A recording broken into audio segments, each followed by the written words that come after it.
Gloire au Seigneur. Nous allons prendre nos Bibles dans Marc chapitre 5 et nous allons lire deux versets, verset 18 jusqu'au verset 20e. Marc chapitre 5, verset 18 et jusqu'au verset 20. Est-ce qu'on peut se tenir debout pour quelques minutes encore pour ensemble lire la parole de Dieu à haute voix comme un seul homme et plein de vie? Allons-y tous ensemble. Comme il montait dans la barque, celui qui avait été démoniaque fit demander la permission de rester avec lui. Jésus ne lui permit pas, mais il lui dit, « Va dans ta maison. »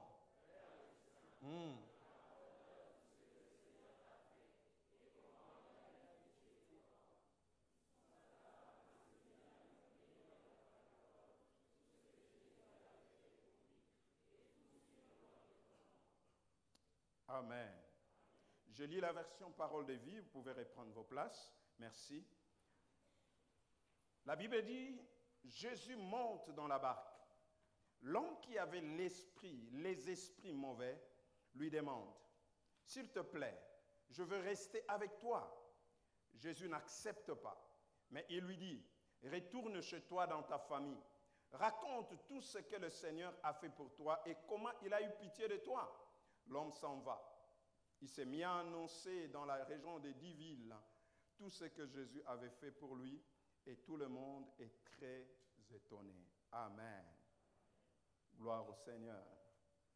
Il y a un dimanche passé ou 2 dimanches passés, nous avons commencé à parler sur ce sujet. Retourne chez toi. Est-ce que tu peux m'aider à dire à ton voisin, retourne chez toi?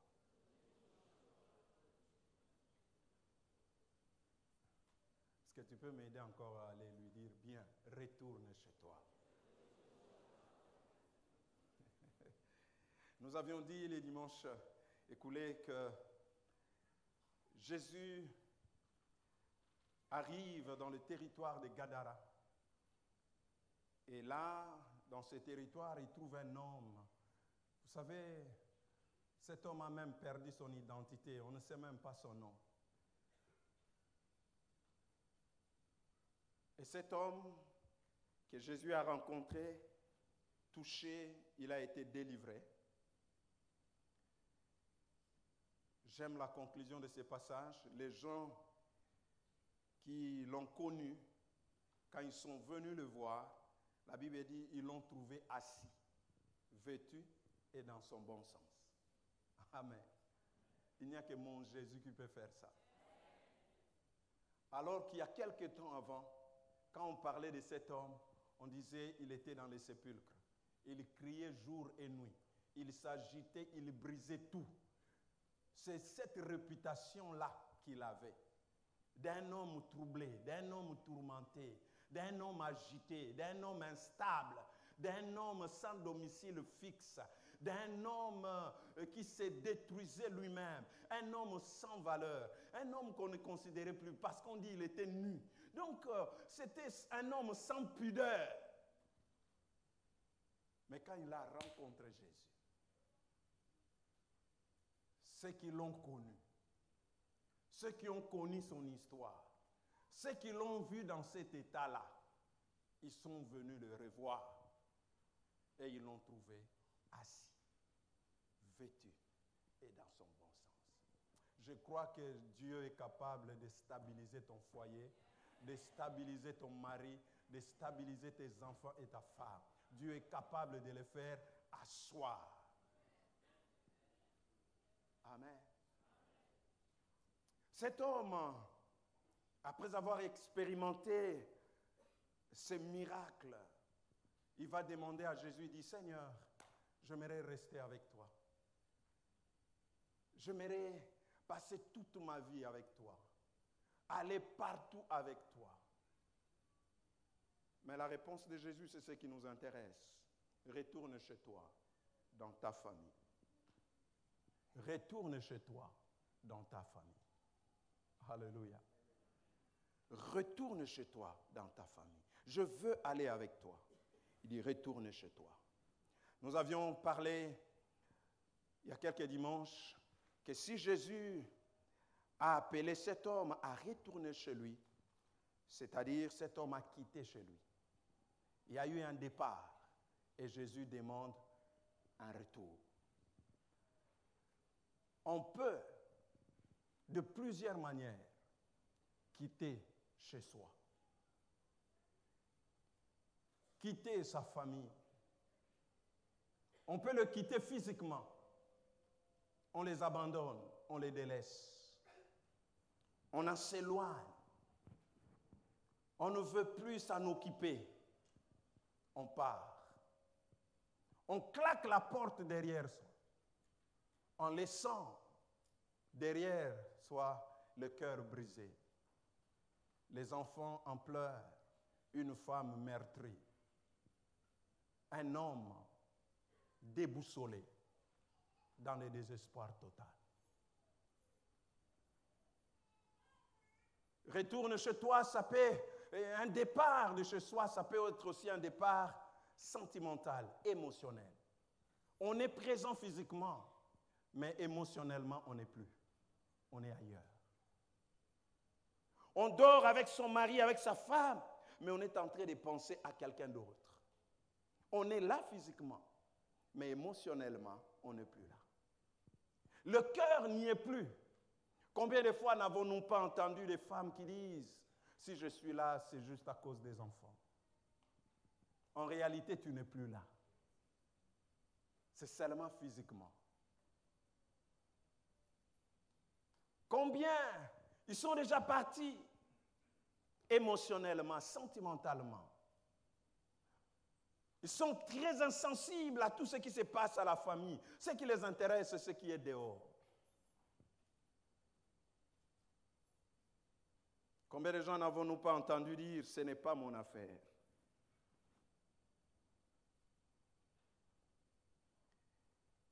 Il y a eu un départ. Mais nous avions souligné également que le départ n'est pas des choses qui se font seulement comme ça. Il y a des influences derrière certains départs. Comme cet homme, s'il y a eu départ, laissant sa famille derrière lui, c'est parce qu'il y avait une influence. Cette influence l'a fait quitter chez lui, abandonner ses responsabilités, laisser ses devoirs, devenant désintéressé. Nous avions parlé de l'influence satanique, démoniaque. Cet homme, on dit, il était habité avec une légion de démons. Mais nous avons aussi parlé du départ et de l'influence extérieure, les amis, les collègues de service, les amis de l'université. Depuis qu'on commence à fréquenter telle personne, tu as totalement changé. On ne te reconnaît plus. Tu as abandonné les vraies valeurs que tu prônais avant. Mais depuis que tu commences à fréquenter ces hommes, ces femmes, les choses ont changé. Autrefois, tu ne pensais même pas au divorce. Mais depuis que tu commences à fréquenter ceux qui ont divorcé, abandonné, tous ces célibataires qui ne pensent même pas au mariage, des célibataires endurcis.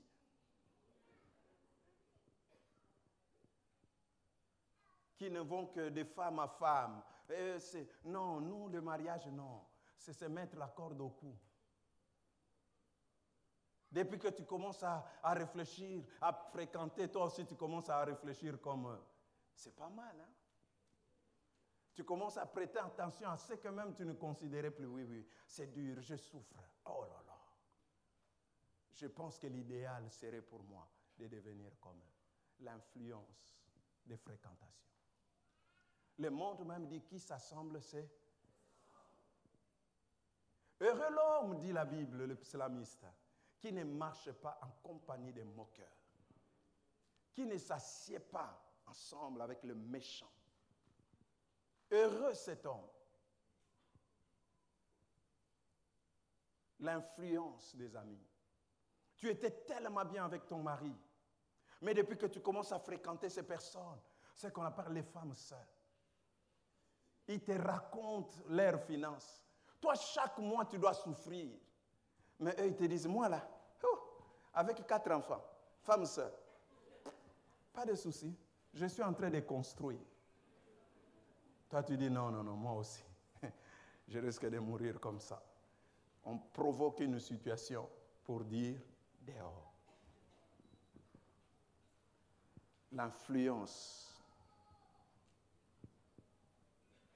des amis peut vous mettre en dehors. L'influence des amis, les collègues de service.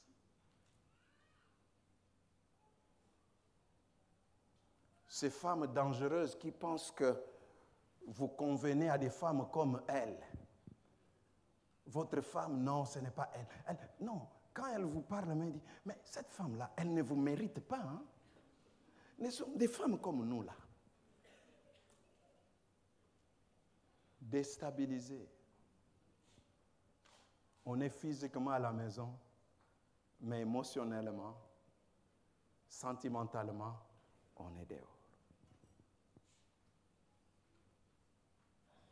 Nous avions dit aussi que l'influence intérieure, dans quelle atmosphère on vit, l'atmosphère dans laquelle on vit peut influencer, l'atmosphère dans laquelle on est en train de vivre peut influencer les choses et nous amener à aller dehors. Une femme qui est heureuse peut mettre son mari dehors.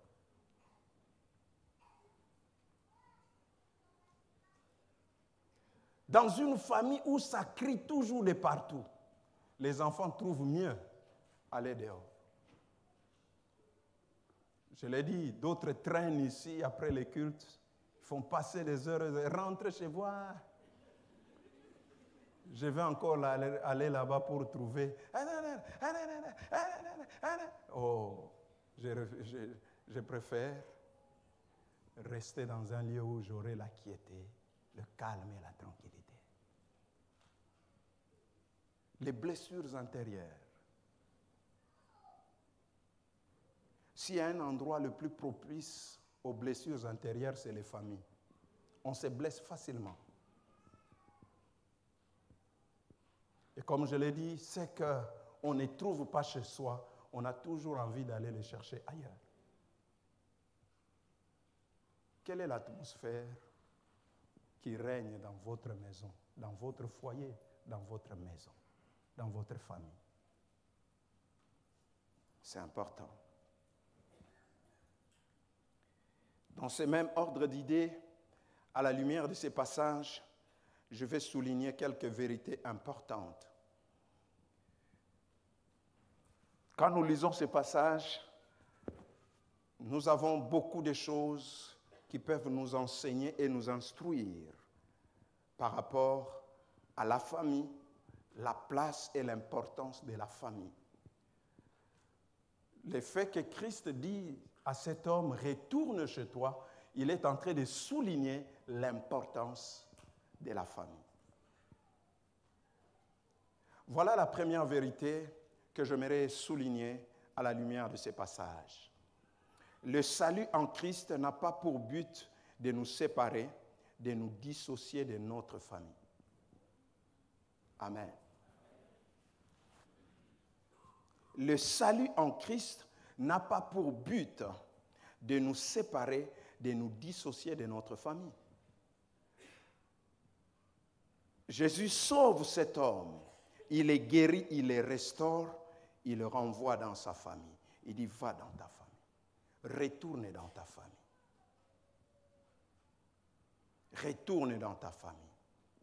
Le salut en Christ ne nous coupe pas de nos familles. Couper les ponts, plus de contact, ça ce n'est pas l'évangile. Amen. Ce n'est pas l'évangile, ce n'est pas la pensée de Dieu. Ce n'est pas qu'on est sauvé, on est devenu chrétien, né de nouveau, ok c'est bon, je dois abandonner ma famille, je dois les quitter, je dois couper les ponts, je dois les délaisser. Au point que la famille n'est plus sa préoccupation. On n'en prend plus soin. Moi, je suis chrétien. Et ils sont encore des païens, des endurcis, des incrédules. Je ne veux pas d'eux. Mais Jésus dit à cet homme, retourne chez toi. Amen. J'aime ce que la parole de Dieu dit dans Timothée chapitre 5. D'abord le verset 4. La Bible dit ceci, la version parole de vie dit ceci. Mais si une veuve a des enfants ou des petits-enfants, il faut qu'ils apprennent ceci. Qu'est-ce que ces enfants doivent apprendre? C'est d'abord eux qui doivent s'occuper de leur famille. De cette façon, ils rendront à leurs parents et à leurs grands-parents ce qu'ils ont reçu d'eux. Voilà ce qui plaît à Dieu. Amen. Voilà ce qui plaît à Dieu. C'est que les enfants s'occupent de leurs parents et de leurs grands-parents. Ça, c'est ce qui plaît à Dieu. Verset 8. Si quelqu'un ne s'occupe pas de sa famille, surtout de ses parents les plus proches, il a rejeté la foi. Il est plus mauvais qu'un incroyant.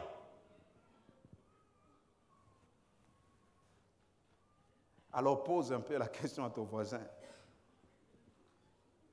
Tu t'occupes d'eux?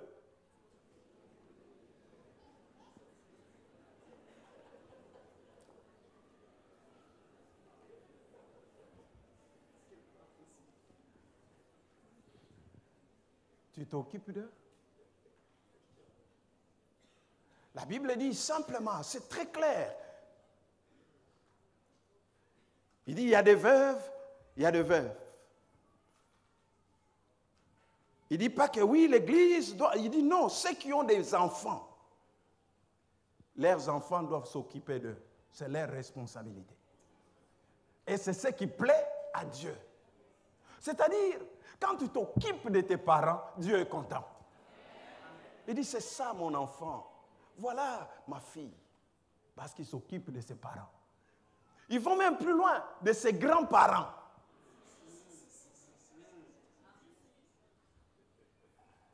Et l'apôtre souligne, il dit, celui qui ne sait pas prendre soin de sa famille, il est pire qu'un infidèle. On dit, il a rejeté la foi. C'est-à-dire, même quand il chante, même quand il parle en langue, regarde un peu comment est ses relations avec les membres de sa famille. Je pense qu'il est important, même pour donner à quelqu'un une responsabilité importante dans l'Église, il faut d'abord considérer quelle est sa relation avec les membres de sa famille. Avec ses enfants, avec son mari, avec sa femme. Comment sont les relations avec les membres de sa famille? Parce que le salut en Christ, ce n'est pas couper les ponts avec les membres de nos familles. Remarquez une chose. Les Gadaréniens restaurés est exhortés à reprendre contact avec les siens et non pas à les délaisser et non pas à les oublier. Avant de rencontrer Jésus, cet homme vivait seul dans le sépulcre. Mais après sa délivrance, Jésus l'encourage à rétablir, à renouer les relations avec les siens. Mais aujourd'hui, c'est le contraire qui est enseigné et encouragé. Aujourd'hui, quand vous vous convertissez, on vous fait comprendre que vos familles sont dangereuses. On dit qu'il faut s'éloigner d'eux. Vos familles sont très dangereuses. Il faut s'éloigner d'eux. Il faut les abandonner. Il faut les délaisser. Il ne faut pas être en contact avec eux. Il faut couper les ponts. On commence à vous enseigner, à vous faire comprendre que, en réalité, vos parents sont des sorciers. Il faut faire très attention avec eux. Si tu les soutiens, tu es en train de créer un contact spirituel bizarre qui risque de te ruiner. Je me demande de quel chrétien tu es. Parce que le vrai chrétien qui a Christ en lui n'a pas peur qu'on me dise mon père est dans l'occultisme, qu'on me dise que ma mère elle est sorcière, qu'on dise ce qu'on veut le dire, mais tout est sanctifié par la prière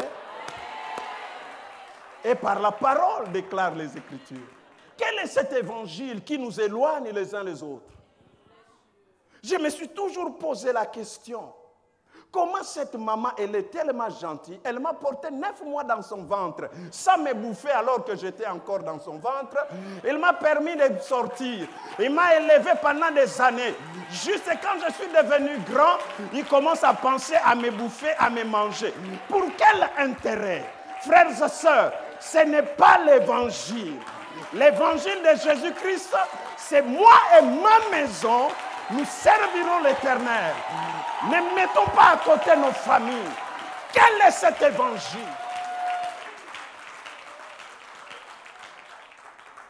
Lorsque vous étiez païen sans Christ, vous étiez bien avec les membres de votre famille. Vous parlez bien, vous les aidez, vous les bénissez. Dès que vous vous êtes convertis, on commence à vous faire comprendre. Faites attention. Faites attention avec eux. On a même dit aux gens, quelqu'un est venu me voir et dit, pasteur, non, mon père est occultiste, je ne peux pas prendre son argent. J'ai dit, prends son argent, bouffe ça. À chaque fois ce que tu veux, ça n'aura pas d'effet sur toi. Sanctifie ça dans la prière. Si lui, il t'a donné ça avec l'intention de faire un point de contact spirituel, mais dès que c'est entre mes mains, c'est purifié, plus de contact. Tout est sanctifié par la prière. Mais vous ne vous êtes jamais... Les habits que vous portez là, vous savez c'est qui ont... Ça a été cousu peut-être par les occultistes. Mais vous les portez même sans prier. Mais pourquoi c'est que votre propre père va vous donner?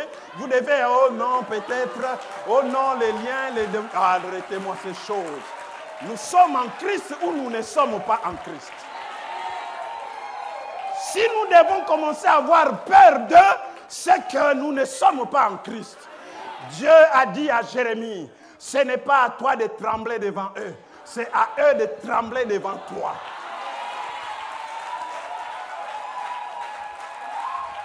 Dieu dit à Jérémie, si tu trembles devant eux, je vais te faire trembler. C'est-à-dire, si naturellement tu trembles, surnaturellement, je vais te faire trembler. Tout le monde va voir que tu as peur.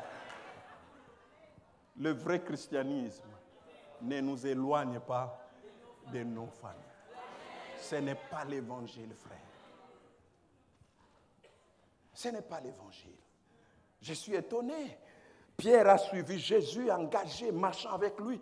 Mais la Bible dit, un jour, Pierre est allé chez lui. Sa belle-mère était là. Ah bon? Jésus prie même pour la belle-mère de Pierre.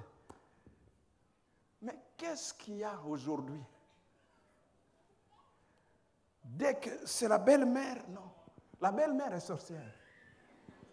Non, non, non, non, non, non, non. Pas ici chez moi, s'il te plaît.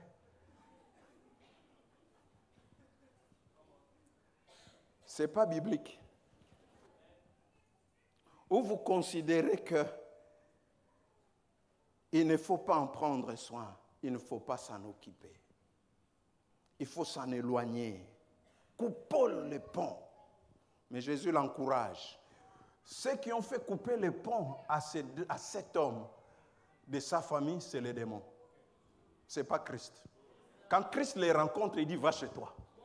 Alors, celui qui te dit, ne les appelle plus, ne les soutenez plus, ne faites plus rien pour eux, hein, c'est un démon. Ces enseignements sont inspirés, ça vient tout droit de l'enfer, des mondes des ténèbres. C'est ce que la Bible appelle la doctrine des démons, les enseignements des démons, qui créent en nous la peur. Nous avons peur. Nous ne devons pas avoir peur des sorciers. Non, ce n'est pas notre affaire. ce n'est pas notre affaire. Combien nous avons rejeté le nôtre. Il suffit qu'on les rêve une fois. Ce n'est pas normal. Comment je dois toujours rêver ta mère tous les jours? Mais pourquoi? Pourquoi je dois toujours rêver ta mère? Je la rêve toujours. C'est-à-dire c'est suspect. Le rêve peut avoir plusieurs sources. Hein?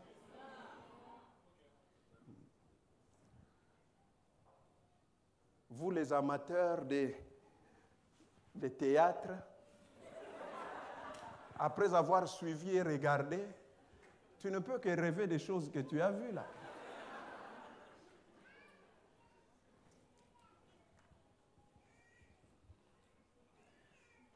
Bien-aimés dans le Seigneur,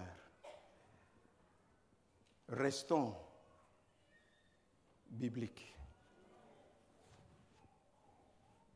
Restons bibliques. Celui qui ne prend pas soin de sa famille. Ce qui est encore triste aujourd'hui, c'est de voir un homme, une femme avec qui vous vous êtes mariés, ça fait 15 ans, autant d'années, un beau jour. Tu te réveilles, elle est sorcière. Parce que je ne la vois pas claire. Hein? Depuis que je suis avec elle, avant, j'avais beaucoup d'argent. Mais depuis que je suis avec elle, j'ai toujours des problèmes. Je n'arrive... Non, cette femme, elle est dans des choses bizarres. Et aujourd'hui, motif de divorce, la sorcellerie. Mais si tu ne peux pas délivrer ta propre femme, tu peux oser venir me délivrer, moi? Non. Je refuse ta délivrance. Commence par délivrer ta propre femme. Si tu dis non, la seule façon, il faut qu'on se sépare. Mais moi, quand je vais, pasteur, prie pour moi, j'ai des démons. C'est toi, on va chasser les démons, ils sont rien, ils sont impuissants devant Dieu. Mais ta femme, les démons de ta femme, tu n'arrives pas à les chasser.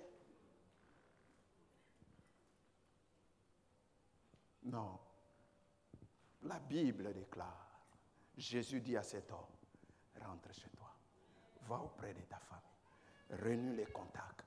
Je prie qu'après ces cultes, que les contacts avec les membres de vos familles soient renoués. Celui qui a donné le dos à son père, qui l'appelle. Celui qui a tourné le dos à sa belle famille, qui dit je reviens. Alléluia. C'est ça l'évangile. Deuxième vérité.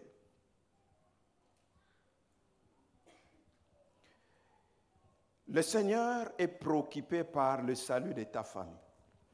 En disant cet homme, retourne chez toi auprès de ta famille, ceci nous montre que le Seigneur est préoccupé par le salut de ta famille. Il est préoccupé. Ça le préoccupe. La Bible dit dans 1 Timothée chapitre 2, versets 3 à 4. Cela est bon et agréable devant Dieu notre Sauveur, qui veut que tous les hommes soient sauvés et parviennent à la connaissance de la vérité. Le salut de ta famille est la préoccupation de Dieu. Dieu veut que ta famille soit sauvée.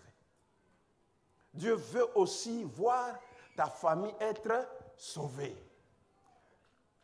La Bible déclare que cela est bon et agréable devant Dieu notre Sauveur, qui veut que tous les hommes, y compris ton mari, y compris ta femme, y compris ton père, ta mère, tes enfants, tout le monde, oncle, tante, cousine, nièce, neveu, tous, ils sont dans tout. Ils sont là dans les tous. Tous les hommes soient sauvés et parviennent à la connaissance de la vérité. Ça, c'est la volonté de Dieu pour chacun d'entre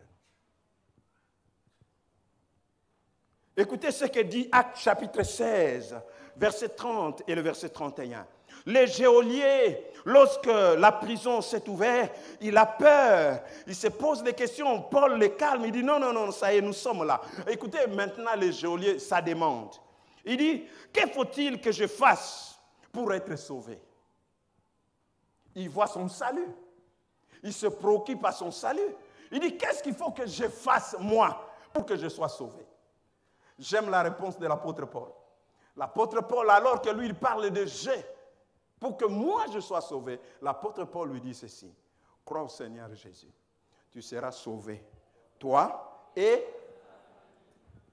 Il dit, ne dissocie pas ton salut au salut de ta famille. Ce n'est pas que parce que toi tu crois que tu es sauvé, ta famille est sauvée automatiquement. Non, c'est pour simplement dire, tu deviendras une porte du salut pour ta famille. Il dit, crois. Ne crois pas seulement pour ton propre salut. Crois aussi pour le salut de ta famille. Crois aussi que, non, moi je veux croire. Je me répands, mais je me répands aussi. Je suis sauvé aussi pour que ma famille soit sauvée. Et ça, c'est la préoccupation de Dieu. Nous voulons que les nôtres soient aussi sauvés. Dieu se préoccupe de leur salut. Quand vous vous éloignez d'eux, vous leur laissez aller en enfer.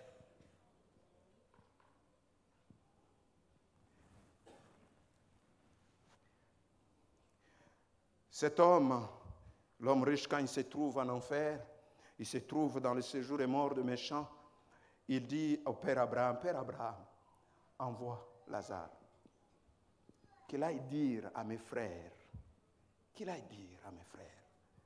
pour qu'ils ne viennent pas là où je suis. N'attendez pas ce moment. C'est maintenant qu'il faut leur dire. Faites attention. Parce que Jésus lui a dit, ils ont les autres. Si tu n'as pas pu le faire pendant ton vivant, tu ne peux pas le faire pendant que tu es mort. Faites-le maintenant. Bien-aimés dans le Seigneur, si nous sommes conscients de cela, nous ferons du salut de nos familles notre priorité. Nous en ferons notre priorité. Jour et nuit, nous prierons pour dire, Seigneur, sauve mon mari, sauve ma femme, sauve. L'apôtre Paul dit une chose, il dit, s'il arrivait qu'un incroyant ou un croyant s'est retrouvé, vous étiez dans le mariage, vous vous êtes converti, votre mari ou votre femme reste encore un croyant ou une croyante, il dit, quittez-le, parce que vous êtes croyant. Il dit non. Il dit, restez là. Qui sait si c'est par vous? Si c'est par vous que ces personnes seront sauvées, qui le sait? Alors d'où vient la pensée que moi je me suis converti, lui il est encore païen. Quand il rentre à la maison le soir bourré, vous dites, Seigneur, est-ce que vraiment ça c'était l'homme de ma vie, ça?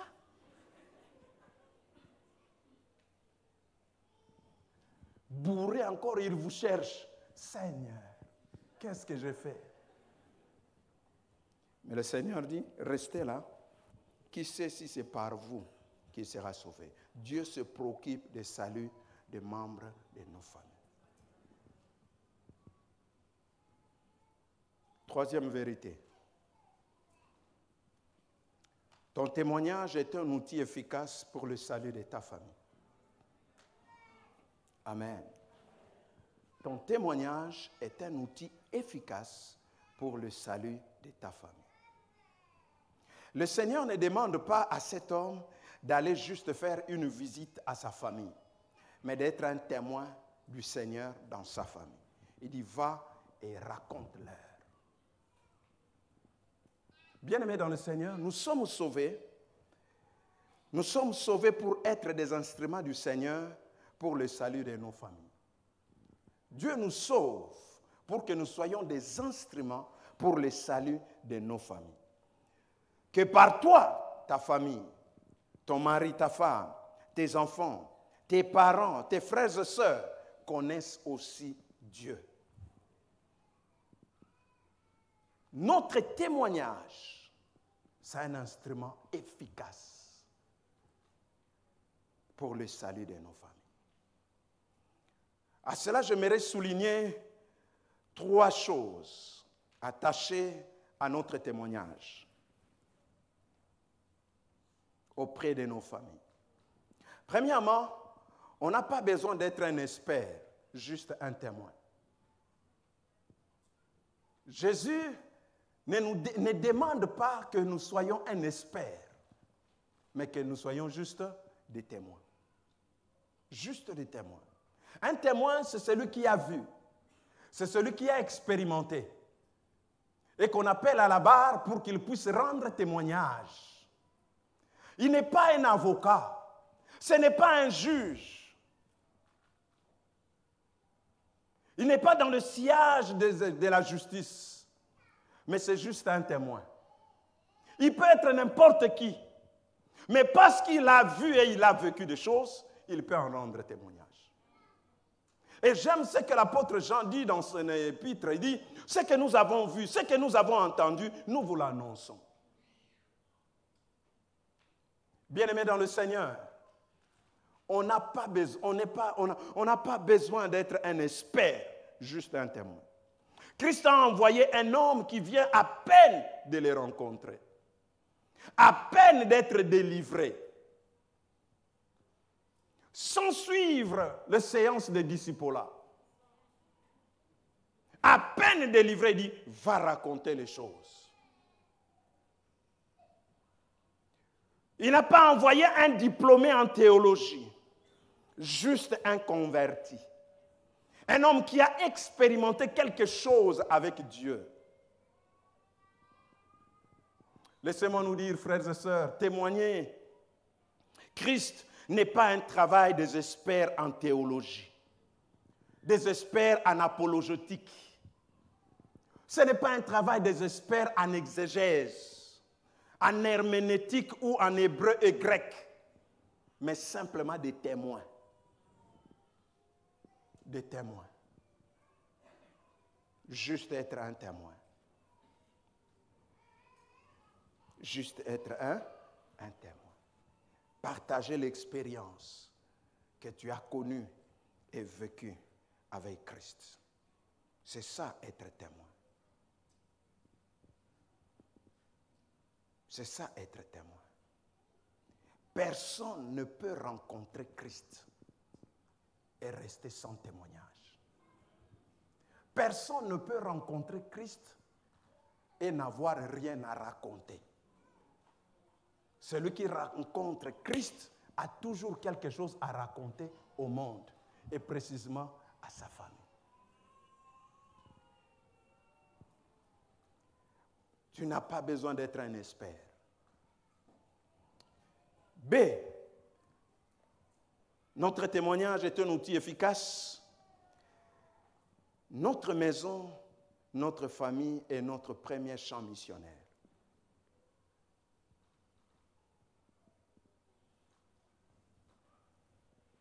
Il y a sans aucun doute beaucoup à faire pour le Seigneur dans ce pays et dans ce monde. Mais les champs d'activité commencent chez soi. Lorsque le Seigneur Jésus avait délivré celui qui était possédé par les démons et qui voulait le suivre, il lui dit expressément, va dans ta maison vers les siens et raconte-leur tout ce que le Seigneur t'a fait et comment il a eu pitié de toi.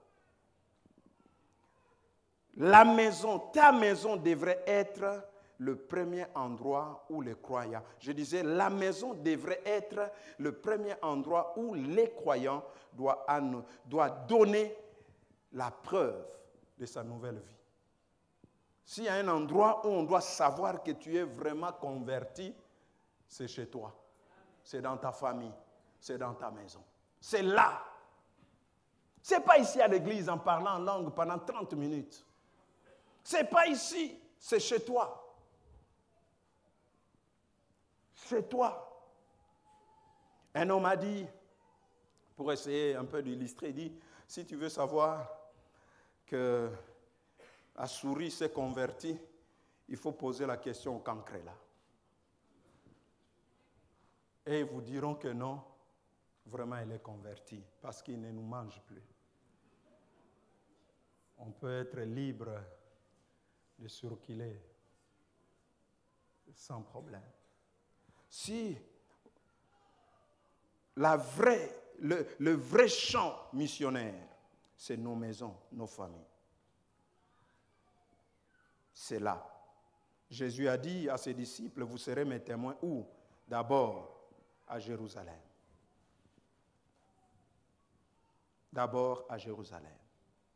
C'est là où vous devez être d'abord mes témoins. Combien nous pensons à l'évangélisation mondiale sans penser à l'évangélisation domicile. En tout cas, moi, il faut que les âmes soient sauvées partout dans le monde. En même temps, chez toi, tu ne fais aucun travail spirituel. Tu ne prêches pas. Tu n'interpelles pas. Tu ne ramènes pas les gens à Christ. Le vrai témoignage de ce que tu es devenu en Christ, c'est d'abord chez toi qu'on le saura. Vous savez, même si c'est de nos familles n'acceptent pas notre croyance, ils ne croient pas, ils nous critiquent. Devant nous, ils disent « Ah non, c'est faux, c'est ça. » Mais bien aimé, en privé, ils reconnaissent.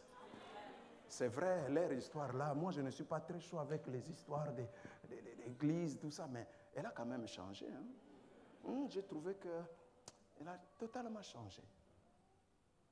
Totalement changé. Il a vraiment changé. Même quand tu lui parles, il dit oh, non, je ne veux pas, non, ne me parle pas de ces histoires-là. Tu veux me faire devenir chrétien, mais au fond de lui-même, il dit il a changé. Il a changé. Il a changé. Sois un témoin. Un mari m'a dit, il dit, pasteur, ma femme a vraiment changé. Oui, parce que, je la connais, hein. Mais là, j'ai parlé, j'ai crié, rien. Elle me regarde. Et à la fin, elle me dit, chérie, ça va, j'ai compris. Ma femme a changé. Il dit, ma femme a changé. Il dit, au début, là, avant que je ne termine la phrase, elle en avait déjà 3. Mais elle a changé. Et ça, c'est un vrai témoignage. Amen. C'est, je dirais, par rapport à ce point, il y a des choses qui nous empêchent d'être des témoins efficaces. Il y a des choses qui peuvent nous empêcher d'être des témoins efficaces. Premièrement, manque d'une vie, d'une véritable expérience avec Dieu. Là où il n'y a pas une véritable expérience avec Dieu, bien aimé dans le Seigneur, notre témoignage ne sera pas efficace. Nous avons dans nos églises des hommes et des femmes qui n'ont pas d'expérience avec Dieu. Ils connaissent les chants, ils connaissent les danses, ils connaissent la liturgie, mais ils n'ont aucune expérience avec Dieu. C'est ce qui fait que le témoignage n'est pas efficace. Les gens ne sont pas restés athées parce que l'évangile n'est pas prêché. Non, c'est parce que les vies ne sont pas changées.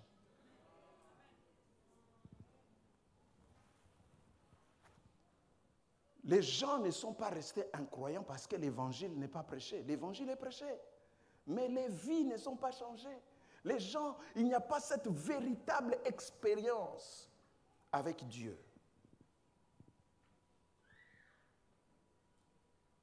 On a des croyants incroyants.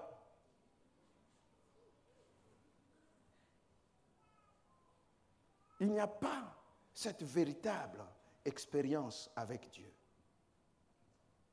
Notre témoignage est efficace lorsque nous avons véritablement l'expérience de la rencontre avec Christ. Cet homme, on pouvait le voir, on pouvait constater, on pouvait dire, il y a eu un avant et il y a eu un après. Avant, il était comme ça et après, voilà ce qu'il est devenu. Nous voulons expérimenter Dieu et véritablement l'expérimenter dans notre vie de tous les jours. La nouvelle naissance est une expérience très importante à faire avec Dieu. Mais une fois convertis, ayant cette expérience avec Dieu, nous voulons aussi vivre le Dieu vivant. Et ainsi nous pouvons dire au monde, notre Dieu est vivant. J'étais malade, je suis guéri. J'étais possédé, je suis délivré. Nous voulons expérimenter Dieu. Parce que Dieu peut être expérimenté. Il peut être vécu. Le psalmiste dit, sentez et voyez combien l'Éternel est bon. C'est-à-dire, on peut l'expérimenter. Pas d'expérience véritable de rencontre avec Dieu.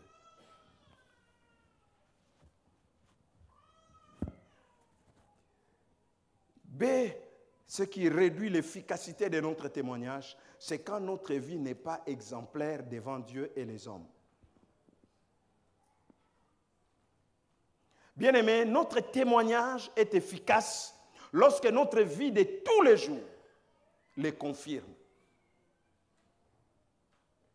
Lorsque notre vie de tous les jours les confirme que nous sommes vraiment de nouvelles créatures. Parce que la Bible dit, si quelqu'un est en Christ, il est devenu une nouvelle créature. Des choses anciennes ont fait quoi? Sont passées. Et toute chose est devenue nouvelle. Toutes choses sont devenues nouvelles. Les choses anciennes doivent passer. Quand on est en Christ. La vie doit changer. Mais notre témoignage n'est plus efficace parce que nous sommes pas exemplaires devant Dieu. Quand quelqu'un vous dit, si toi tu iras au ciel, moi aussi j'irai, pose-toi la question 3000 fois. Pourquoi ça? Pourquoi ça? Pourquoi ça? Pourquoi? Pourquoi il dit ça? Alors que moi je connais sa vie, je sais que c'est un homme qui ne connaît pas Dieu, qui vit dans le désordre, et il peut me dire, si toi tu vas au ciel, moi aussi j'irai au ciel. C'est-à-dire, quelque part, vous vous retrouvez. Quelque part, vous vous ressemblez. Il trouve un peu de ce qui est en lui chez vous. Il trouve que vous n'êtes pas un modèle, vous n'êtes pas un exemple pour lui. Et ça réduit l'efficacité du témoignage. L'efficacité de notre témoignage est plus dans ce que l'on est que dans ce que l'on dit. Ne parlons pas seulement de Christ, mais soyons à l'image de Christ. C'est ce qui est efficace. Parler de Christ, oui, c'est bien, mais vivre Christ, c'est mieux. Il y a des moments où j'ai envie que nous puissions nous taire. Fermons la Bible. Retirons tous les mots chrétiens dans nos bouches. Vivons. Et que les gens se convertissent. Vivons. Que notre vie les interpelle. Que notre vie les attire. Les amène à se tourner vers Dieu.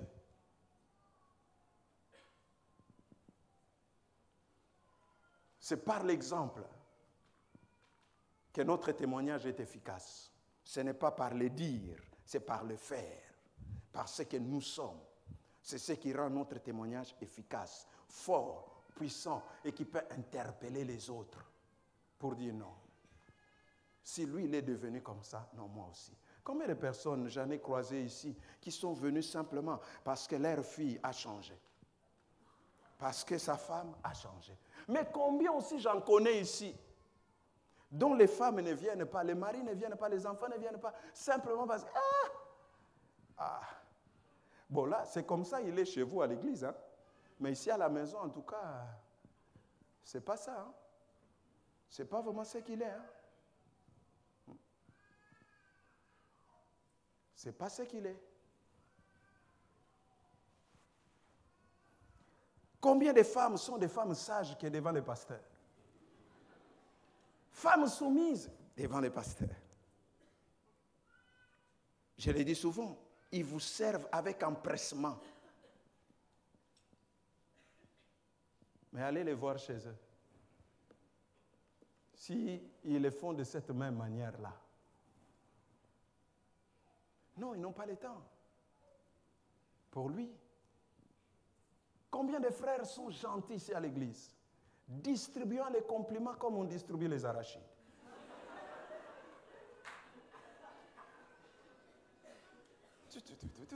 Bien habillé, ma sœur, jolie. Waouh, quelle coiffure, oh là là, quel maquillage. Pose un peu à sa femme. T'as complimenté. C'est pas son don. Mais curieusement, ton don là se manifeste seulement à l'église. À la maison, oh non, mais écoutez, pourquoi? Mais pourquoi ici à l'église? Pourquoi tu dis à la sœur? Quelles sont les intentions? Comment tu n'as pas le courage de le dire à ta femme, mais tu as le courage de le dire à une autre personne? Frère en Christ. C'est toujours dans le cadre de communion fraternelle, hein? Bon, je comprends. Mais je préfère que la communion fraternelle commence d'abord par la communion familiale. S'il y a la communion familiale, viens avec la communion fraternelle. La fraternité doit commencer d'abord chez toi. C'est là où les choses doivent commencer. Bien-aimé, la base, c'est là. Tout doit d'abord s'apprendre au niveau de la famille. Et l'Église ne vient qu'ajouter et compléter. Mais la base est déjà posée. C'est important. Quel genre d'homme tu es? Quel genre de père tu es? Et tu es un modèle, un exemple. Quel genre d'enfant tu es? Est-ce que tu es un modèle d'enfant? C'est beau de parler, c'est beau de crier, c'est beau de prêcher partout. Mais est-ce que ta maison, comment elle est? C'est ce qui doit nous préoccuper. Le salut de mien, l'harmonie familiale, l'entente des relations au niveau de notre famille. Comment ça doit être? C'est ça ce qui doit nous préoccuper. Quand on n'est pas un modèle, on n'est pas un exemple, nous affaiblissons les témoignages chrétiens. Et les nôtres ne pourront jamais se tourner vers Dieu. Ceux qui nous fréquentent ne se tourneront jamais vers Dieu. Ils vous appelleront un bon pasteur, mais un mauvais mari. Un bon pasteur, mais un mauvais père. Un bon médecin, un bon directeur, un bon homme d'affaires, mais un mauvais père.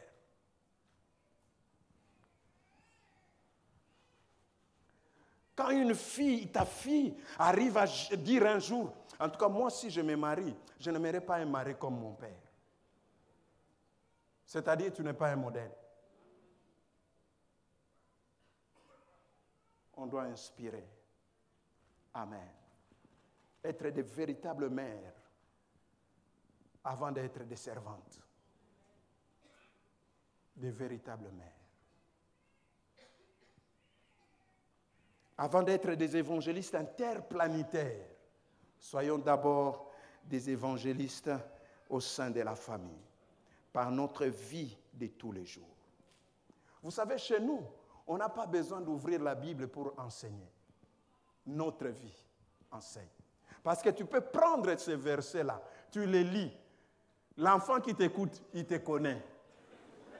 Même quand il t'écoute, là, c'est par respect. Mais au fond de lui, il dit, parle seulement. La Bible dit, mais qu'est-ce que ta vie dit? La Bible dit, c'est bien, c'est la Bible. On met ça de côté. Ta vie, ça dit quoi? Qu'est-ce que ta vie est en train de transmettre? C'est bon d'amener la Bible au chevet de lit de ton mari. Je lui mets là parce qu'il va commencer. Je lui mets YouTube, il va suivre le message là, il va écouter. Il doit se convertir lui. Il ne se convertit pas.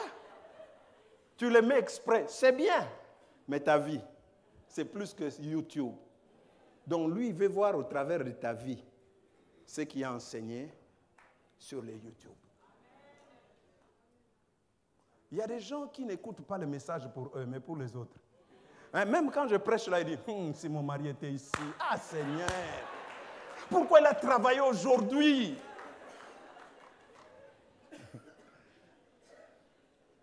Et s'il est là ou bien elle est là, là au fond, il dit, Amen.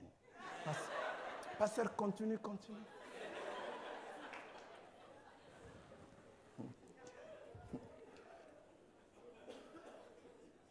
C'est le danger. Notre témoignage n'est plus efficace parce que nous sommes des chrétiens timides. Nous avons honte, peur de présenter Christ véritablement. Nous sommes timides. Au lieu de parler de Christ, nous sommes trop réservés. Non, il ne faut pas déranger les gens. Non, il ne faut pas les déranger. Moi, j'aime ces amis courageux qui entrent dans les rames des trains. Bonjour à tout le monde. Si vous avez un ticket restaurant, si vous avez 1 euro, 2 euros, vous pouvez m'aider. Il passe. Mais nous, on peut aussi entrer. Bonjour.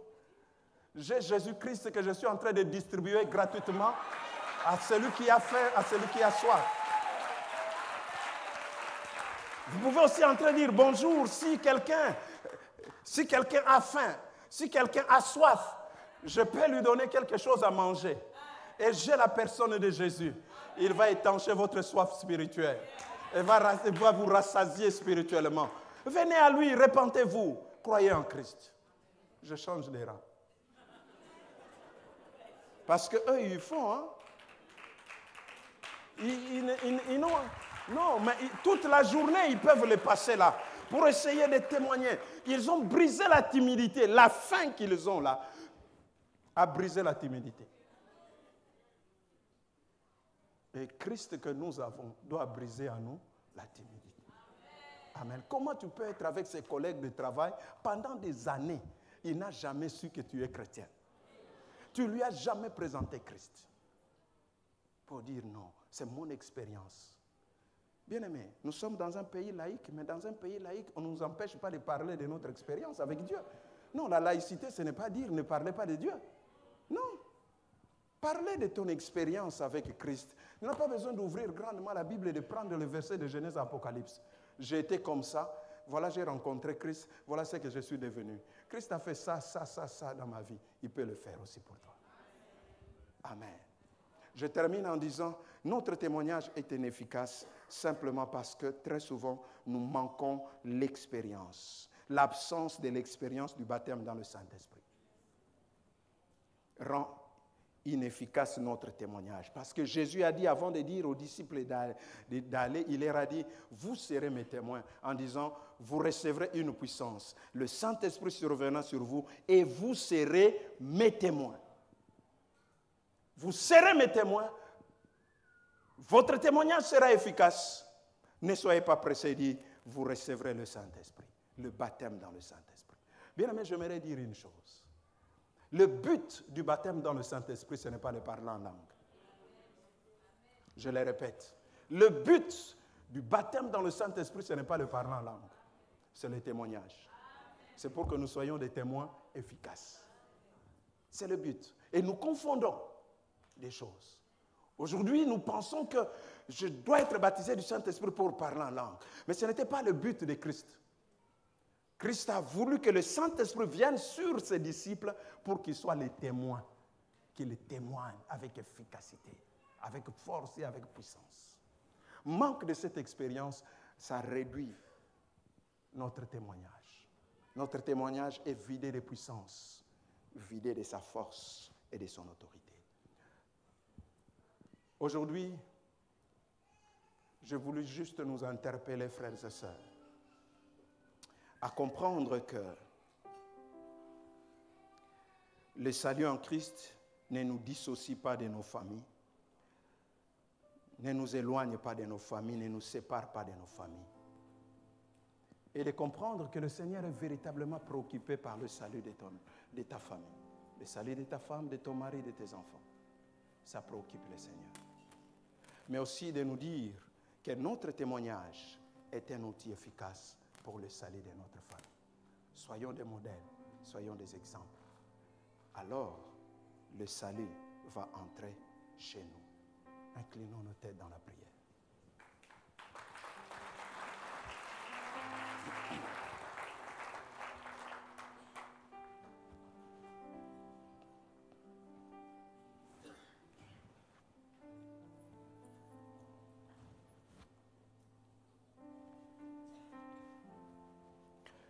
Peut-être vous êtes là, je ne sais pas, c'est ce matin.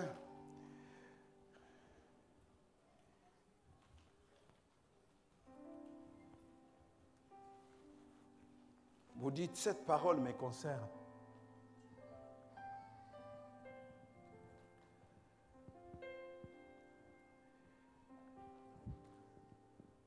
Le salut de votre famille préoccupe le Seigneur. Peut-être vous êtes là également, vous avez coupé les ponts avec tous les membres de votre famille. Je suis venu vous dire de la part du Seigneur, retourne chez toi. Entre en relation, renoue les contacts, rétablis les contacts.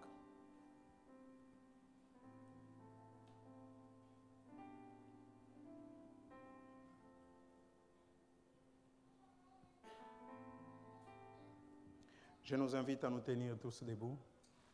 Je ne pense pas avoir à faire un appel spécifique ou spécial pour quelqu'un. Nous avons tous besoin d'être des pères modèles, de mères modèles, des enfants modèles pour le salut de notre famille. Et nous voulons prier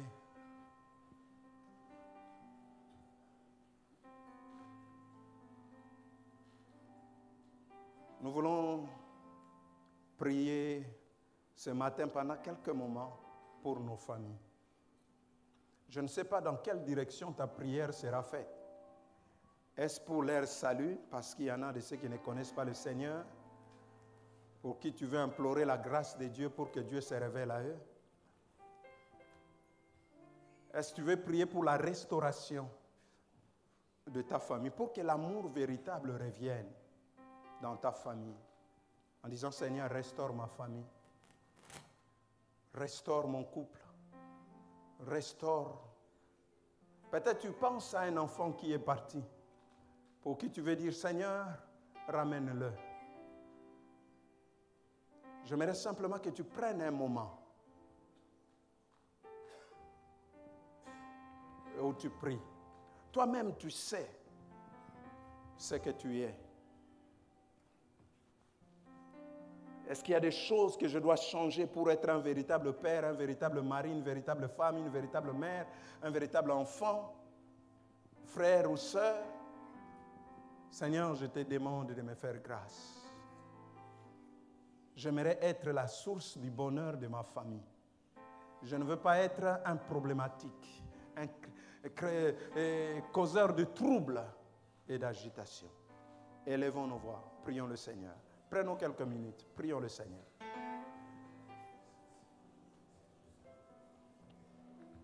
Que le Dieu d'amour répande l'amour dans ton cœur par rapport à ta famille.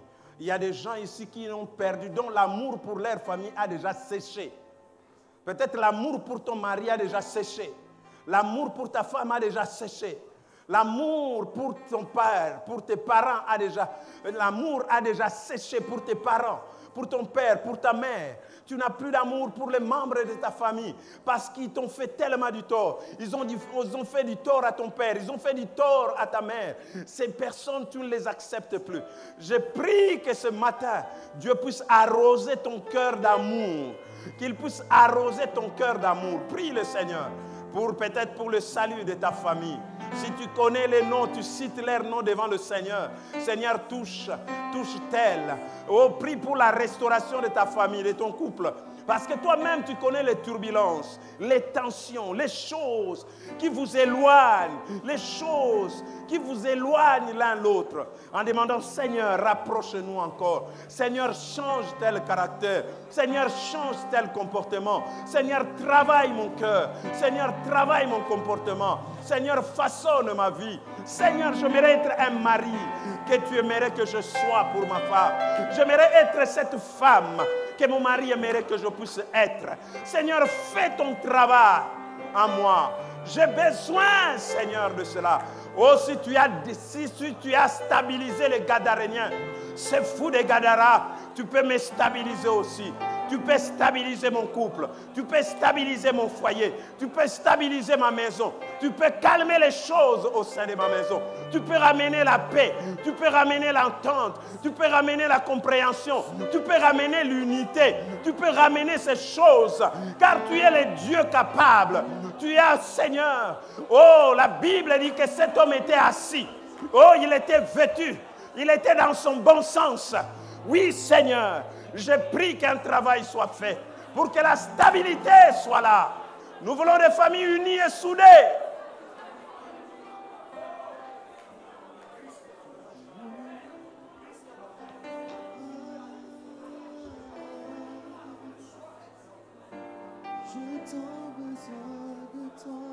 Ouais, Seigneur.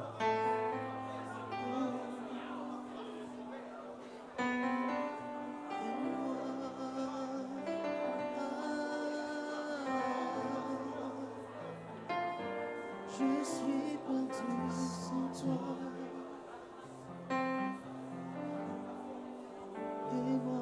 Nous avons besoin de Jésus chez nous. Nous avons besoin de Jésus dans nos maisons. Nous avons besoin de Jésus dans nos foyers. Nous avons besoin de Jésus dans nos relations. Nous avons besoin de Jésus dans nos familles. Nous avons besoin de Jésus dans nos chambres. Nous avons besoin de Jésus dans nos relations. Que Jésus vienne. Nous avons besoin de toi, Seigneur. Viens restaurer ce qui est déjà brisé. Viens relever ce qui est déjà... Viens redresser ce qui est déjà courbé. Viens redonner la joie de vivre ensemble. Viens redonner la joie de vivre ensemble. Travaille, Saint-Esprit de Dieu. Viens guérir les cœurs brisés.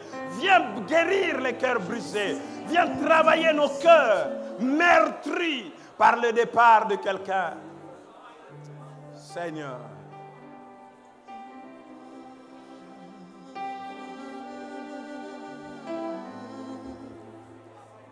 Merci Seigneur. J'aimerais prier ce matin pour tous ceux qui sont meurtris dans leur cœur par le départ d'un membre de la famille. Peut-être le père est déjà parti, la maman est partie, le mari est parti, la femme est partie, par le départ d'un enfant. Votre cœur souffre parce que peut-être il y a eu départ physique, mais aussi peut-être départ émotionnel. Vous réalisez, vous voyez combien elle est partie, combien votre mari est parti. Sentimentalement, combien votre père n'est plus là. Pour l'insensibilité d'un père, pour la rébellion d'un enfant, votre cœur est meurtri.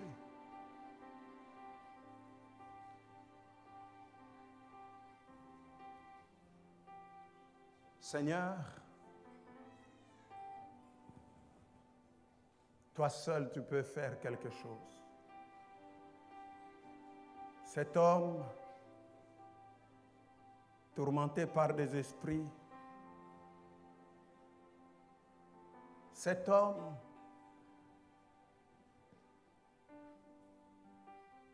s'est blessé, s'est déchiré. Combien de cœurs sont brisés dans cette assemblée ce matin et aussi ceux qui nous suivent parce qu'il y a eu un départ physique, émotionnel d'un être cher. Il y a eu un abandon, un délaissement,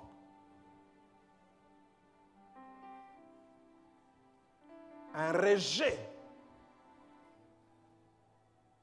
Et le cœur souffre à cause de cela. Ce matin, Seigneur,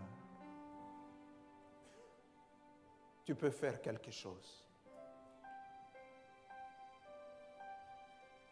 Pose ta main dans un cœur qui saigne, un cœur qui pleure, qui souffre.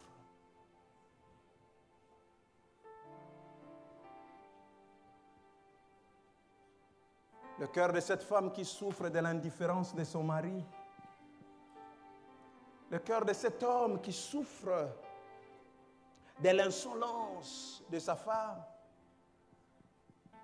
De ces enfants qui souffrent de disputes, de luttes, de combats de leurs parents. Mais aussi de ces parents qui souffrent de rébellion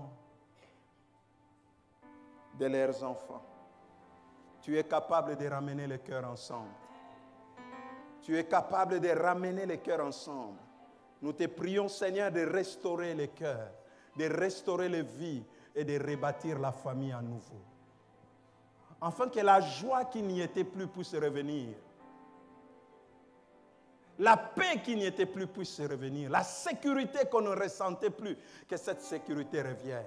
Seigneur, fais un travail dans le cœur des hommes et des femmes, en profondeur.